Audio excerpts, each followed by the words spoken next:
신명기 13장은 다른 신을 섬기지 말라, 다른 신들을 우리가 따라 섬기자라고 하는 그 우상 숭배에 관한 유혹에 관해서, 또 우상을 숭배하지 말 것에 관한 이야기를 좀 다루면서 다른 신들을 우리가 따라 섬기자라고 하는 우상 숭배를 요구하는 세 가지 유혹의 상황에 관한 이야기를 좀 다루고 있습니다. 첫 번째는 1절로부터 5절까지의 내용인데요.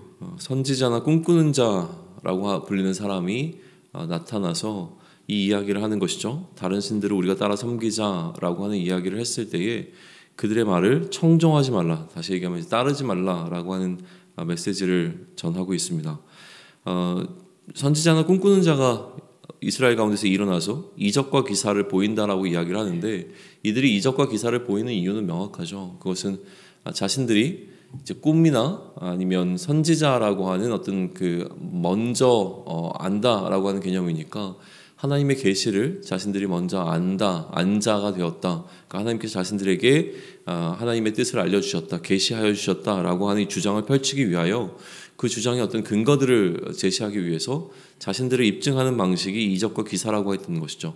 그 이적과 기사를 일으키는 것을 통하여 우리가 선지자 혹은 꿈꾸는 자라고 하는 사실을 이스라엘 백성들에게 설득해 나가는 과정인데, 그렇다고 하더라도 너희 앞에서 그러한 이적과 기사가 실제가 되어지는 것을 경험한다고 하더라도 그들의 말을 청종하지 말라라고 이야기를 합니다.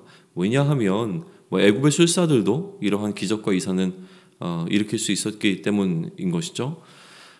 그래서 그 일어나는 능력, 그러니까 이적과 기사만으로 그들이 계시받은 자라고 인정할 근거가 되지 못합니다. 결국은 그들이 이야기하고 있는 그 계시가 실제가 되어지느냐의 여부가 가장 중요한 것인데요.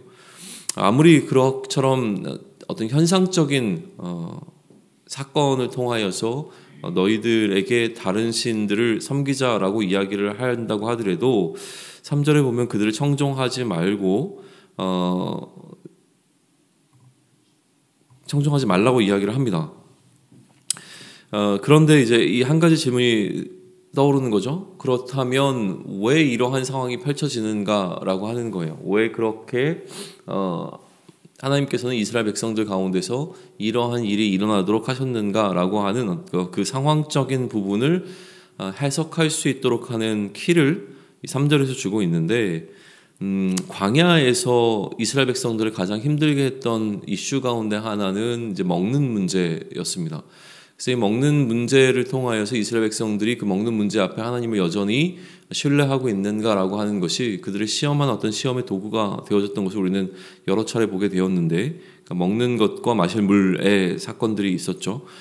근데 이제 가나안에 들어가게 되면 사실은 먹는 물과 또 먹을 음식이 이슈가 되지는 않을 것이 분명해 보입니다. 그러나 이 가나안에서 일어날 상황은 그럼에도 불구하고 이처럼 하나님의 계시를 받은 자라고 하는 사람들이 그들에게 나타나 하나님 외에 다른 신을 섬기자라고 미혹하게 되는 상황들이 일어나게 될 것이다라고 하는 이 경고의 메시지가 지금 주어지고 있는 것인데, 두 가지 다 어쨌든 하나님, 그러니까 이스라엘 백성들을 시험하게 되어지는 계기가 된다라고 지금 설명을 해주고 있는 거예요. 어떤 시험이냐면 너희 하나님 여호와께서 너희가 마음을 다하고 뜻을 다하여 너희 하나님 여호와를 사랑하는 여부를 알려하사 너희를 시험하심이라. 그러니까 결국 이 상황조차도 하나님의 손에 컨트롤되고 있는 것인데, 하나님께서 이스라엘 백성들을 시험하여서 알고자 하시는 게 있다는 거예요. 그건 결국 하나님을 사랑하는지, 그들이 마음과 뜻을 다하여 하나님을 사랑하고 있는지 그 여부를 알게 하기 위하여 이러한 상황을 허락하신다라고 하는 것이 3절이 알려주고 있는 바입니다.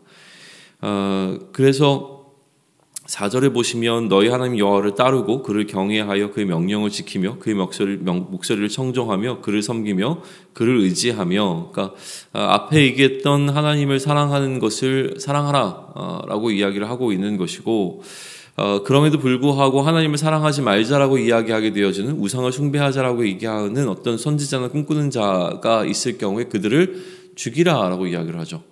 그래서 제거하라라고 이야기를 합니다. 왜 그래야 되냐면 하나님께서는 너희에게 너희를 애굽 땅에서 인도하여 내시며 종되었던 집에서 속량하신 너희 하나님 여호와를 배반하게 하려 하는 이 선지자들, 그래서 너희 하나님 여호와께서 내게 행하라 명령하신 도에서 너희를 꿰어내려고 말하고자 하는 시도가 있었던 이 선지자들과 꿈꾸는 자들, 그래서 그들을 너희 중에서 제하라, 그러니까 그들을 악이라고 규정하면서 너희에게서 악을 제하라라고 이야기를 하고 있습니다. 이게 기본적인 어떤 그들을 미혹하는 자가 일어났을 때 이스라엘 백성들이 취해야 되는 태도에 관한 이야기입니다. 그런데 두 번째 케이스는 조금 더 뭐랄까요? 더 어렵습니다. 왜냐하면 6절부터 11절에 기록된 이들을 미혹하는 자들, 우리가 다른 신들을 섬기자라고 미혹하는 자들은 이런 선지자나 꿈꾸는 자가 아니라 우리의 가족들, 그리고 부모나 형제, 자녀, 혹은 뭐 아내나 아니면 생명을 함께하는 친구, 그러니까 가족보다도 훨씬 더 소중한 어떤 친구들이 이제 찾아와서 다른 신을 섬기자라고 이야기할 때에 이것이 굉장히 강력하게 다가올 수 있는 위험이 있다라고 하는 것을 이야기하는 게 두 번째 케이스가 되어져 있습니다. 마찬가지로 여기에 어떤 긍휼의 마음도 품지 말고 용서하지 말고 이들을 죽이라라고 이야기해서 다시는 그들 가운데 이러한 악이 일어나지 않도록 하라라고 하는 게 이 두 번째 케이스에서 하나님께서 강조하고 있는 부분입니다. 세 번째 케이스는 12절로부터 18절에 기록되어 있는데 이것도 마찬가지로 뭐 기본적인 이런 미혹에 대한 태도는 분명합니다. 그런데 불량배라고 이제 표현이 좀 되어 있습니다. 그러니까 어떤 성읍 안에 불량배들이 이렇게 미혹한다라고 하는 것은 무엇이냐면 힘의 논리를 통하여서 혹은 또 조금 더 이제 악한 방식을 통하여서 이스라엘 백성들로 하여금 하나님이 아닌 다른 신을 섬기도록 만들었을 것이고, 그렇게 해서 어쨌든 한 성읍이 하나님이 아닌 다른 신을 섬기게 되었다라고 하는 소문을 듣게 된다면, 그러면 자세히 면밀히 우선 조사해서 그것이 사실로 밝혀지게 되면 그 성읍 자체를 멸해버리라고 이야기를 합니다. 왜냐하면 그 성읍은 마치 가나안 민족이 머물고 있었던 상태와 같은 그때로 돌아가 버렸기 때문에 그렇습니다. 이스라엘 백성들이 이제 가나안을 멸해야 하는데, 가나안을 멸하는 가장 궁극적인 이유는 그들이 하나님이 아닌 다른 신을 섬기기 때문이었는데, 만약에 이스라엘 백성들이 들어가고 난 이후에 이스라엘 백성들이 하나님이 아닌 다른 신을 섬기는 것으로 그 성읍이 가나안 민족이 있었을 때와 같은 때로 완전히 돌아가 버린다고 한다면, 마찬가지로 그 성읍을 가나안 민족을 치듯이 쳐버리라라고 하는 그 이야기가 이 세 번째 단락에 기록되어 있는 겁니다. 그러니 오늘 이 신명기 13장을 통해서 모세가 전하고자 하는 메시지는 너무나 선명한 것이죠. 그의 설교의 핵심은 첫째 계명을 지키라고 하는 것입니다. 우상을 섬기자, 그러니까 다른 신을 섬기자라고 하는 이러한 요구는 마치 전염병과 같아서 이것을 완전히 도려내거나 제하지 아니하면 다시 한번 재발하면서 이스라엘 백성들 안에 곰팡이가 피듯이 계속 그들을 잠식해 나갈 것이 너무나 분명하기 때문에 하나님께서는 이러한 마음, 하나님을 사랑하지 않는 이러한 마음을 완벽하게 제거할 것에 관한 이야기를 세 차례의 케이스를 통해서 전달하고 계시는 것을 마주하게 됩니다. 그러나 죽인다라고 하는 이 표현 자체가 성경에 기록되어 있고 우리도 반복해서 읽다 보면 하나님께서 죽음이라고 하는 이 명령을 내리셨구나라고 하는 것에 있어서 그냥 이렇게 받아들이고 넘어가기는 하지만, 사실 오늘을 살아가는 우리들에게 이 죽이라라고 하는 명령이 주어진다라고 했을 때 그것을 이제 우리가 해야 되는 일로 받아들인다면 참 쉽지 않은 일입니다. 누군가를 죽여본 경험도 없고 죽인다라고 하는 것 자체가 갖고 있는 그 무게가 있기 때문에 오늘을 살아가는 우리들에게 이 죽임이라고 하는 문제는 우리가 생각하는 것만큼 쉽게 접근할 수 있는 부분이 아니라고 하는 것이죠. 그러니 사실은 실상 이 죽임이라고 하는 문제를 우리에게 적용해서 그러한 일이 있을 때 우리 공동체 안에서 또 나를 힘들게 하는 어떤 사람들을 죽일 수 있는 상황은 분명히 아니잖아요. 그러니까 결국 문제는 우리 마음 가운데 미혹되어 넘어가려고 하는 나의 마음을 힘들게 하는 것들을 제거하라라고 하는 명령으로 받을 수밖에 없습니다. 그리고 그것을 의미하는 것이겠죠. 그런데 그만큼 강력해야 된다라고 하는 그 무게를 좀 느낄 수 있을 겁니다. 우리 마음속에 우리가 무언가를 제거한다라고 했을 때는 한 공동체 안에서 그러한 미혹된 일을 일으키고 있는 자들을 죽이는 것과 마찬가지로 긍휼 없이, 자비 없이 단호하게 그 일들을 행해야 된다라고 하는 사실을 우리에게 좀 알려주고 있습니다. 그런데 이렇게 명령을 하시니까 우리 마음 가운데 일어나게 되는 하나님을 아닌 다른 어떤 것을 미혹하고자 하는 마음을 죽이려고 하는데, 그 싸움 자체가 사실은 너무나 힘들다라고 하는 것이죠. 힘겨운 싸움을 매번 하다 보면 우리 마음 가운데 이런 생각이 들 수 있는 거죠. 도대체 왜 이런 씨름을 계속 해야 되는 것일까라는 생각이 드는 겁니다. 보다 강력한 상황을 우리에게 허락하여 주셔서 강력한 마음을 주시거나 이런 상황들로부터 나를 보호하여 주셔서 내가 이 상황 가운데 들어가지 않을 수 있다면 얼마나 좋을까. 왜 내 마음을 늘 흔들리는 상황 가운데 나는 이렇게 어려움을 겪어야 되는 것일까라는 생각을 하게 되어주죠. 그때 오늘 본문은 답을 주고 있는 것이죠. 오늘 본문은 이것이 하나님의 시험이라고 하는 사실을 우리에게 알게 해줍니다. 테스트를 받는다라고 하는 것은 사실은 그렇게 좋은 느낌은 아닐 거예요. 굉장히 의심받는 느낌이고 항상 무언가를 검증하거나 아니면 검증받아야 되거나 나의 사랑을 입증해야 되는 방식으로 이렇게 다가오는 것이 시험이기 때문에 시험은 늘 우리에게 그렇게 좋은 뉘앙스는 아닙니다. 물론 우리가 이렇게 모범생처럼 언제든지 시험을 볼 준비가 되어 있고 그 시험을 통해서 나를 나타낼 수 있는 준비가 되어 있는 자라고 한다면 이 시험은 굉장히 기쁜 일이 될 겁니다. 그러나 그렇지 못하다는 사실을 우리는 늘 알고 있기 때문에 우리 연약함을 너무나 잘 알고 있기 때문에 이런 시험 앞에 설 때 두려움이 먼저 찾아오는 것은 어쩔 수가 없습니다. 늘 학생 같은 느낌을 받아야 하고 늘 마음에 한켠에는 불편함을 받을 수밖에 없는 게 이 시험을 받게 되어지는 상황이라고 하는 것이죠. 오늘 본문을 통해서 깨닫게 되는 것이 몇 가지 있습니다. 하나님께서 이 테스트 하신다고 하실 때 무엇을 테스트하시는가라고 하는 것이 선명하게 드러나고 있는데 우리는 이 테스트를 한다고 했을 때 내가 하나님의 법을 지켰는가 지켜지 않았는가라고 하는 율법을 준행했는지 여부에 우선 우리의 시선이 머물게 되어집니다.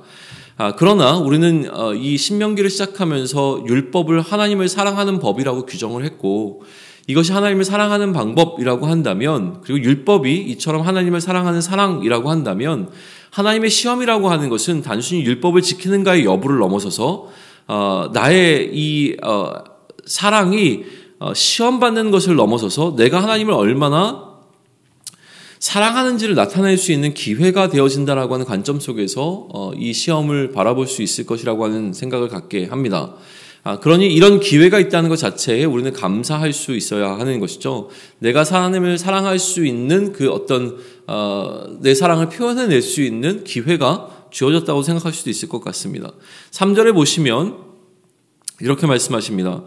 너희는 그 선지자나 꿈꾸는 자의 말을 청종하지 말라. 이는 너희 하나님 여호와께서 너희가 마음을 다하고 뜻을 다하여 너희 하나님 여호와를 사랑하는 여부를 알려 하사 너희를 시험하심이라 라고 되어 있습니다. 그러니까 사랑하는 여부를 알고자 하신다라고 하는 이 표현 속에서 우리가 하나님을 향한 사랑을 나타낼 수 있는 기회를 얻었다라고 하는 것이 얼마나 큰 감사가 되어지는지를 먼저 생각할 수 있으면 좋겠습니다. 그렇다면 우리는 하나님에 대한 나의 사랑을 어떻게 나타내면 좋겠습니까? 라고 하는 것이죠. 우리가 하나님을 사랑하는 그 사랑을 어떻게 나타낼 수 있는가라고 하는 것인데 그 방법을 오늘 신명기 13장은 우리에게 알려주고 있는 거잖아요. 뭐라고 이야기합니까? 미혹에 넘어가지 말라고 이야기합니다. 우리가 하나님에 대한 우리의 사랑을 나타내는 방식 가운데 하나는 하나님이 아닌 거짓 신들에게 세상의 우상들에게 세상이 이야기하고 있는 질서 가운데 우리의 마음을 빼앗기지 않는 것입니다. 결국은 하나님을 사랑하고 하나님을 따른다라고 하는 것은 하나님을 대체하고자 하는 그 어떤 것에 우리의 마음을 빼앗기지 않는 것, 그래서 미혹에 넘어가지 않는 것, 이것이 하나님을 향한 우리의 사랑을 나타내는 방식이 된다는 것이죠. 그래서 우리가 미혹에 넘어가지 않는다라고 하는 그 사실을 통하여서 우리가 하나님을 얼마나 사랑하는지를 나타낼 수 있는 좋은 기회로 삼으라라고 하는 말씀으로 우리는 받을 수 있을 겁니다. 마지막으로 우리는 한 가지 측면을 더 생각해 볼 수 있을 것 같은데요. 우리가 하나님을 충분히 사랑한다면, 우리가 하나님을 정말 충분히 사랑한다면 우리는 이 미혹에 넘어가지 않을 것이 너무나 분명하다는 사실입니다. 정말 하나님을 충분히 사랑한다면 그러면 우리는 이 미혹에 넘어가지 않을 수 있습니다. 그렇게 오늘을 살아갈 때에 우리가 미혹을 넘어가지 않기 위해 경계하는 삶을 살아가는 것도 굉장히 중요합니다. 항상 긴장하고 어떤 상황 가운데서도 우리가 그 상황에 넘어가지 않도록 우리 자신을 계속 되돌아보고 살피는 것 굉장히 중요한 일일 겁니다. 그러나 더 중요하게 오늘 이야기하고 싶은 것은 무엇이냐면 하나님을 충분히 사랑하시라는 겁니다. 하나님을 충분히 사랑하면 미혹에 넘어가지 않을 수 있다라고 하는 그 사실도 우리가 반드시 기억할 수 있으면 좋겠습니다. 우리가 만약에 하나님을 충분히 사랑하고 그 하나님을 사랑하는 것에 머물러 있다면 사실은 어떠한 미혹이 찾아와도 우리는 그 미혹에 넘어가지 않을 수 있게 될 것이기 때문에 그렇습니다. 하나님의 사랑이 어떠한지를 알고 그 사랑의 깊이를 깨닫고 우리도 또한 하나님을 사랑하면서 그 사랑으로 오늘 하루를 충분히 살아낼 때에 어떠한 세상의 유혹과 그것이 심지어 우리를 너무나 사랑하는 사람들이 우리에게 요구하는 그 요청이라고 할지라도 그 상황 가운데서 우리는 단호함으로 또 우리를 온전히 세울 수 있는 그 강력한 힘으로 하나님이 아닌 다른 것들로부터 우리의 마음을 빼앗기지 아니하고 오직 하나님만 사랑하는 간 날을 보낼 수 있을 거라고 믿습니다. 그러한 삶을 살아내는 저와 여러분이 되기를 축원합니다. 아멘.